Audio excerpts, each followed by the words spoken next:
there is a strange and silent grief that no one ever prepares you for. It is the grief of attending a funeral where no one has physically died. It is the quiet, lonely ache of mourning the loss of people who are still walking, still talking, still breathing in the same world as you. Today, I am attending my own funeral. Or rather, the funeral of the person I used to be. The funeral for the life I used to know. I look back at the old photographs, at the memories of holidays and birthdays, and I see a ghost. I see a woman who was smiling, but who was also performing. A woman who was so busy being the good daughter, the supportive sister, the peacemaker, that she never stopped to ask if she herself was happy. A woman who believed that love was something you earned through endless effort and self-sacrifice. I was the emotional engine of a family that ran on obligation. I was the keeper of connections that had no real connection at all. And I thought that was my job. I thought that was love. And then, you begin to awaken. It is not a gentle process. It is a violent and disorienting earthquake that shatters the very foundation of your reality. You start to see. You see the masks. You see the patterns. You see the manipulation disguised as care, the control disguised as concern. You see the hypocrisy of talking on the phone like everything is fine, when nothing is fine at all.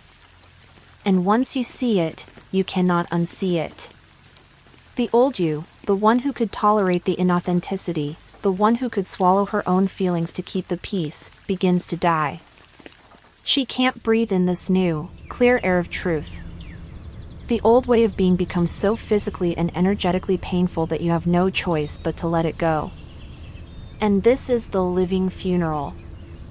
It is the moment you look at your mother, your sister, your family, and you realize you are speaking a language they can no longer understand. Waking up, pure and bright.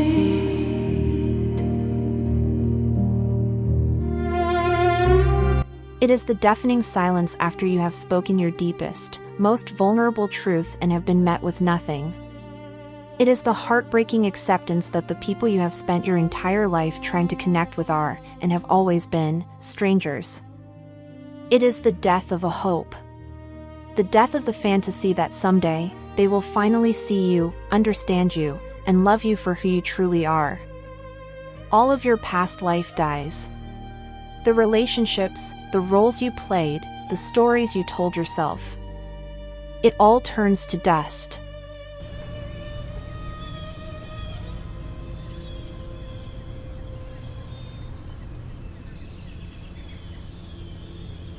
And you are left standing in the rubble, feeling everything and nothing all at once. It is a weird, hollow, and profoundly lonely feeling.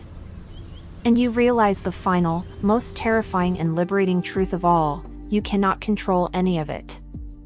You cannot go back. You cannot make them see.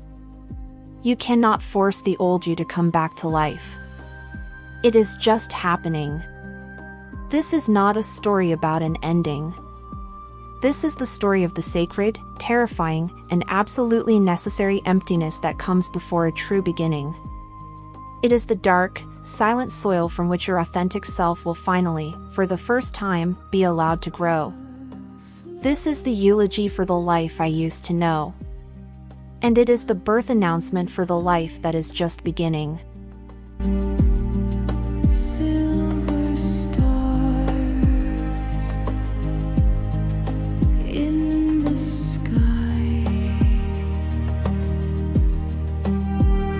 Just breathe. Just